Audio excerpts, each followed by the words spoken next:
Hello everyone, my name is Meng. I'm from Beijing University, and my topic is the identification of bundle sales between the US and China.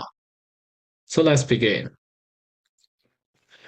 First of all, let's introduce what is bundle sales. As the name suggests, it refers to the two products bundled into one and sells them, so that consumers have to choose another when buying one of them, which is a mandatory choice. And the markets, enterprises doing so can expand their market position in the tied goods, resulting in a certain degree of unjust enrichment. As for consumers, they have no free choice and must buy the goods they need at a high price. Now, let's take a look at the case in the US, the famous Microsoft case. It spans a long time, and its decision has been revised several times. The most discussed of it, which is the first decision in 1998 and the final decision in the earlier 2000s. In the first judgment, the judge asked Microsoft to be split up. Well, in the second judgment, the court changed to impose fines and behavioral restrictions on Microsoft. This significant change reflects the change in the thinking of antitrust in the United States. That is from structuralism and to behaviorism. So, what is structuralism and behaviorism? Structuralism pays more attention to splitting and dissolving enterprises. And behaviorism, on the other hand, pays more attention to whether an enterprise takes advantage of its dominant position in the market to engage in monopolistic behavior. It can be said that it's more lenient strategy for enterprises, which usually takes fines and restrictions as punishment measures.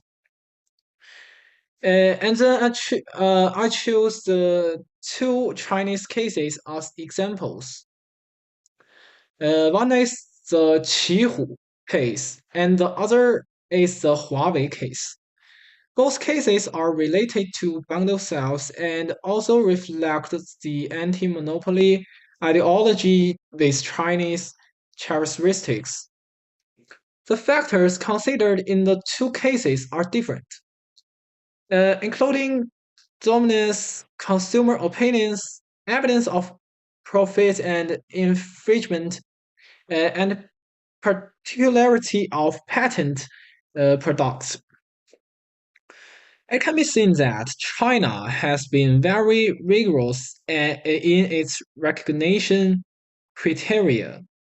It is worth mentioning that the two cases followed the behaviorist model in their final judgment. And these two cases were only 3 years after China introduced the anti monopoly law. So it can be seen that China has always implemented behaviorism. Then, then let's talk about the similarities and differences between the two countries. First, the similarities. Both countries also considered the purpose of cooperate bundle sales and chose the behaviorist punishment model in a final judgment. In addition, both countries respected and fully considered the opinions of consumer groups. Uh, and next, the differences. The United States pays more attention to technological innovation and development, hoping to promote national development with the help of technological advantages of large enterprises. Well, China's identification has been strictly implementing to the behaviorist model to promote the development of market economy and the international competitiveness of enterprises. Therefore, it can be seen that the goal of the United States in the final choice of behaviorism is completely different from that of China. So therefore, as a rising star, China is very helpful to the development of small and medium-sized enterprises, while the anti-monopoly policy of the United States is more conducive to the survival and development of large enterprises.